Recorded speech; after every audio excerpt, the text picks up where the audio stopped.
आपल्या शहरातील, जिल्ह्यातील आणि राज्यातील ताज्या बातम्या पाहण्यासाठी TV7 न्यूज चॅनल सबस्क्राइब करा आणि बेल आयकॉनवर क्लिक करा. आज तुम्ही स्वाभिमानी विकास आघाडी स्थापन केली. कोणकोणत्या पक्षासोबत घेऊन तुम्ही आघाडी स्थापन केली? स्वाभिमानी, प्रथमतः मी स्वाभिमानी आघाडीचा अर्थ सांगतो.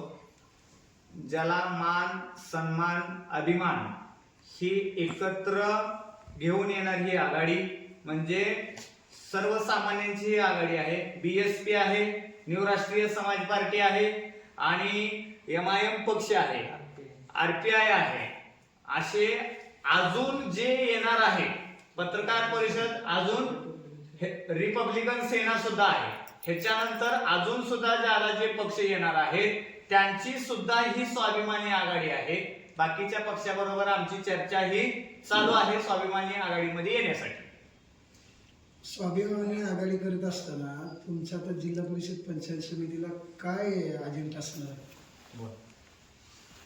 सध्याला जे काय पैशातून सत्तेतून पैसा जे काय केवळवाना म्हणजे केळसवाना राजकारण आहे, ह्याच्यात काही स्वाभिमानी लोक पण आहेत, ते गरपटले जाते. तर महिला सबलीकरण आहे, विकासाचे मुद्दे आहेत, सडक, पाणी, शाळा, ही बेसिक सुविधा अजून ग्रामीण भागात पोहोचलेल्या आहेत. त्यामुळं त्या बेसिक सुविधा लोकांपर्यंत पोहोचावा आणि लोकांचं राहणीमान सुबल व्हावं, दळणवळण साधनं सुबल व्हावं, यासाठी आम्ही प्रयत्न करणार. आता तुमच्या सोबत जे वेगवेगळ्या पक्षाचे जे उमेदवार आहेत इच्छुक, ते असे म्हणजे उभा राहण्यासाठी सक्षम आहेत असं वाटतं का तुम्हाला?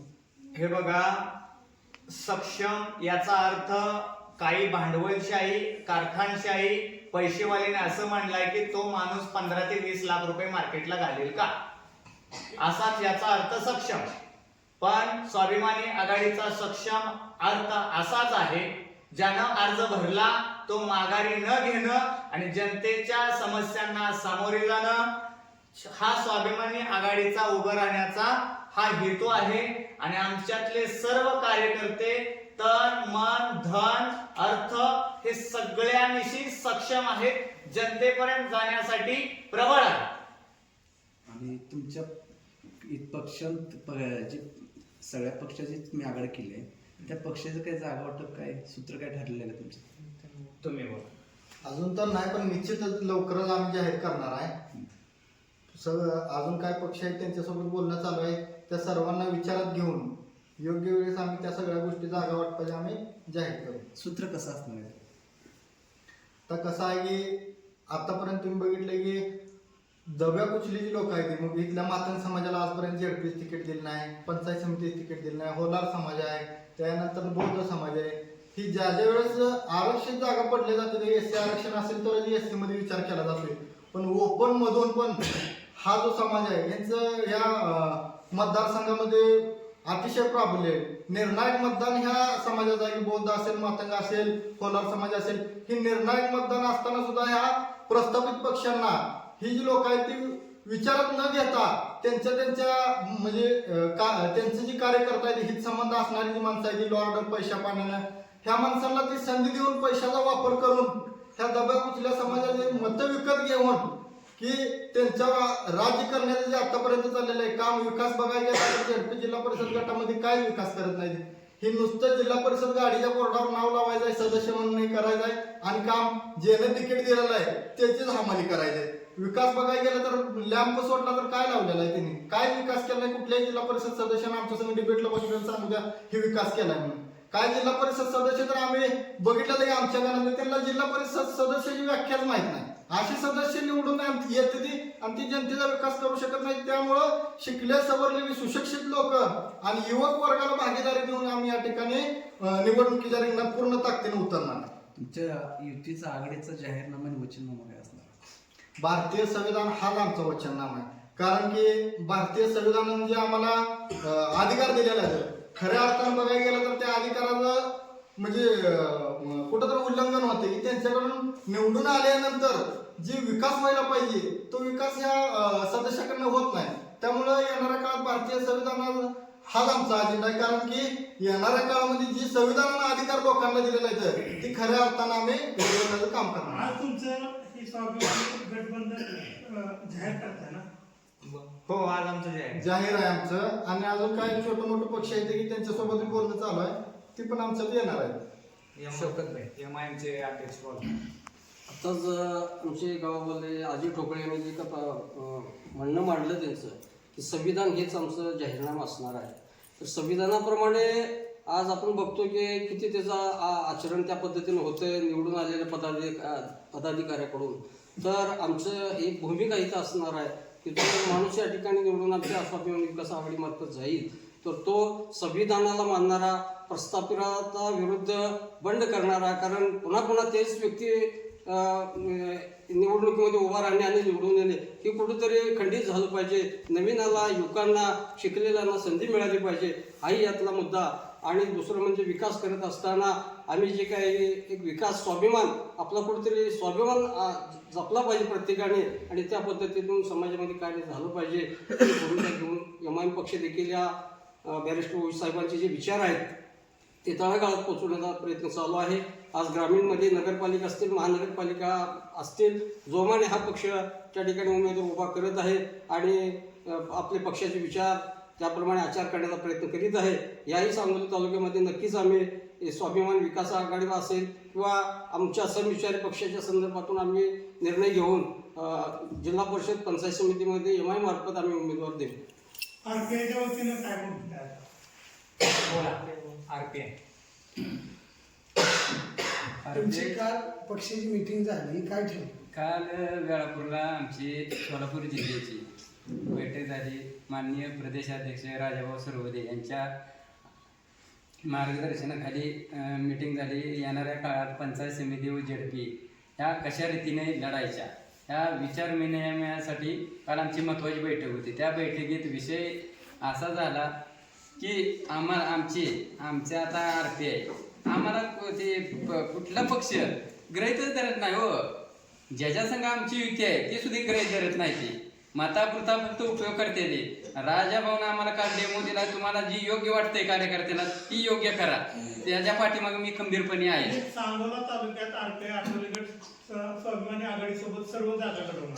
तसं मी माझं वैयक्तिक मत आहे. पक्ष तुमच्या सोबत असणार आहे का? सोबत पक्ष असणार आहे का? हा पक्ष सोबत असणार आहे. पक्ष साहेब म्हणतील तसं राहणार सोबत. हो जर साहेब महायुतीबरोबर जायचं म्हटलं तर साहेबांनी काल डेमो दिला आम्हाला, तुम्हाला जी योग्य वाटतंय त्या पद्धतीने तुम्ही करा. प्रत्येक कार्यकर्त्यांना तुम्हाला सोयीस्कर वाटतंय, आता मला सोयीस्कर वाटतंय की या आघाडी बरोबर यावं. कुठल्या कार्यकर्त्याला वाटलं कुठं त्याच्या गटात काय इन्व्हॉल्व होईल त्याच पद्धतीने ती करेल. ज्याच्या त्याचा मार्ग प्रत्येकाला मोकळा आहे. तालुका पातळीवर का तुमची बैठक झाली? नाही, तालुका पातळीवर 1-2 दिवसात बैठक आहे आमची. बरं, ठीक आहे. हा, बैठक. सांगोला तालुक्यामध्ये जिल्हा परिषद आणि पंचायत समितीकडे सर्व जागा लढणार आहेत का ठराविक? छत्रपती शिवाजी महाराज, अहिल्यादेवी होळकर, उमाजी नाईक, डॉक्टर बाबासाहेब आंबेडकर, फुलेजी, राजर्षी शाहू महाराज या सगळ्यांची शपथ घेऊन, या महामानवांची शपथ घेऊन सांगतो की सांगोला तालुक्यातील सगळे पंचायत गण, महूद गट, जवळा आणि बाकीचे आजूबाजूचे पंचायत गण, पंचायत समित्या, जिल्हा परिषद चांगल्या ताकदीनं प्रस्थापिताला घाम फुटेल, त्याचं डिपॉझिट कसं जप्त होईल, आमचा उमेदवार कसा जिंकून येईल असं आमचं टार्गेट ठरलेलं आहे. आणि आम्हाला हा पैसा 100% पोच करणारा सामाजिक बांधव आहेत, त्यामुळं काही अडचण नाही. हे प्रस्थापित पक्ष जे आहेत, शेकाप, ते काय विचारते भाजप असो, शिवसेना शिंदे गट असो, उद्धव ठाकरे गट असो, तुम्ही सर्वांना राजकारणात साथ दिली आहे, पाठिंबा दिलेला आहे, मिळून राजकारण केलेलं आहे आतापर्यंत. तर आता असं का व्हायला लागले की तुम्हाला स्वाभिमानी आघाडी स्थापन करावी लागत आहे? तुम्ही चर्चा केली का त्यांच्यासोबत हे बाबतीत? हे बघा, आम्ही त्यांच्याशी चर्चा करायला आमची स्वतंत्र पक्ष आहे, बरोबर, स्वतंत्र आमची आघाडी आहे. एखाद्या पक्षाबरोबर त्या आपलं हित, जनतेचं हित जर साधक होत नसेल तर आपण त्या आघाडीला गरीब जनतेला, गरीब समाजाला नेऊन कशासाठी बांधायचं? काल नगरपालिकेला मंत्र्यांचं, ग्रामविकास मंत्र्यांचं हेलिकॉप्टर सांगोला तालुक्यामध्ये धाड धाड धाड धाड धाड करत जात होतं. ते हेलिकॉप्टर जनतेनं आपल्या झाडूनं आपल्या मतदानाच्या या अधिकारानं ते हेलिकॉप्टर सांगोल्याच्या बाहेर माळशिरसला घालवलं. एवढी जनता ही सांगोला तालुक्यातील स्वाभिमानी आहे, अभिमानी आहे. त्यामुळं इथून पुढं पैशाचं राजकारण सांगोला तालुक्यात चालणार नाही आणि जो पैशाचं राजकारण करेल त्याची अवस्था त्या हेलिकॉप्टर सारखीच होईल. तुम्ही नगरपालिकेला सर्व जागा लढण्याचं असं आश्वासन दिलं होतं. हा. अचानक तुमच्या एक पण उमेदवार रिंगणात कसं काय नव्हते आणि आता तुम्ही बोलताय. आता तुम्हाला सांगतो, नगरपालिकेला आम्ही सर्व जागा लढवणार असं आश्वासन दिलं. आम्ही लोक सुद्धा उभी केली, पण काही प्रस्थापित पक्षांनी त्यांना पैशाचं आमिष दाखवून दमदाटी करून त्यांना अर्ज माघारी घ्यावे लागले. त्याच बरोबर. गोष्टी जर आता झाले तर 100% होणार नाही. त्याच्यासाठीच ही आघाडी आहे. त्यावेळेला आमची आघाडी नव्हती. असं परत काय होऊ नये ह्याच्यासाठी जी आघाडी आहे. त्यावेळेला हे पक्ष स्वतंत्र लढत होते. आता हे पक्ष स्वाभिमानी आघाडी खाली बांधले गेलेलं. त्यामुळे हे पक्ष कोणाला उद्या दीपक आबा असेल, उद्या शाही बापू असेल, उद्या बाबासाहेब असेल, अनिकेत असेल, हे कोणी जरी आम्हीच दिलं, मी 10 लाख देतो, 5 लाख देतो, तुला घर देतो, तुला रान देतो, हे आमचं सगळं जी मावळं आहे ती, हे आमचे सगळे जे सरदार आहे ही कशालाही छत्रपती शिवाजी महाराजांचे हे सगळेच मावळे या स्वराज्यातले हे कुठेही न हलण्यासाठी स्वाभिमानीसाठी इथं आले. त्यांना मान सन्मान न मिळाला. स्वबळाचा नारा इथून पुढं. आणि नुसता सांगोल्यात नाही तर भाई गणपतराव देशमुख यांचं तत्व स्वाभिमानी आघाडी ही सगळ्या महाराष्ट्रात केल्याशिवाय राहणार नाही. काहींची जागीरदारी आहे तालुक्यामध्ये का विकत घेतला यांनी हा तालुका. स्वाभिमानी आघाडी जर आली तर पहिलं विकास काम कुठल्या ह्याच्यावर तुम्ही हे करणार, जोर देणार? कुठली विकास कामं असतील तुमची महत्वाचे? Rural area development. शहर तर विकास होत असतच, पण ग्रामीण भागातील बालकांचा, महिलांचा, शैक्षणिक असेल, आरोग्य असेल, हे सगळे विकास करणं गरजेचं आहे. आणि पहिला आमचं जे असेल की बाबा रोजगार, हा सगळ्यांना रोजगार मिळाला पाहिजे. जे दूध व्यावसायिक आहेत, दूध उत्पादक आहेत, कारखान्यामध्ये कामाला जाणारे आहेत, त्याचबरोबर सूतगिरणीमध्ये कामाला जाणारे आहेत, त्याचबरोबर काही भांडवलदारांनी स्वतःच्या पक्षाचा प्रचार करण्यासाठी शिक्षण संस्था काढले. त्या शाळेवरती शिक्षक फुकट कामाला जात आहेत. त्यांची लेकरा बाळांचं शिक्षण करता येत नाही. ह्याच्यासाठी स्वाभिमानी आघाडीमध्ये आज शिक्षक सुद्धा येत आहेत, त्यांची मुलं सुद्धा येत आहेत. आणि सर्व हा तालुका इथून महाराष्ट्र, नुसता हा सांगोल तालुक्यासाठी नाहीये, ही सगळ्या महाराष्ट्रासाठी ही एक चिंगारी आहे, ही एक आग आहे. आणि ती सांगोला तालुक्यामध्ये डॉक्टर भाई गणपतराव देशमुख यांचा आशीर्वाद घेऊन सगळ्या महाराष्ट्रामध्ये पसरवण्याचा आम्ही विचार करतोय. तुम्हाला काय साहेब बोलायचं आहे? असं आहे की शेकाप मध्ये काम करत असताना आमच्या वडिलांनी पण त्यांचं पहिल्यापासून काम केलेलं, आम्ही केलं. आणि आमचं ज्या वेळेला आता जी त्यांनी जे सुरुवात आमच्यावर जे त्यांनी जे बाकीच्या काही गोष्टी आम्ही कधी अंमलात आणल्या नाहीत, त्यासाठी की आम्हाला वाटतंय की आम्ही परंपरेचा जो पक्ष आहे त्यांनी कुठल्याही थोड्या खालच्या स्तराच्या लोकांना जर सामावून घेत नसेल तर आपल्याला हा पक्ष बदलला पाहिजे.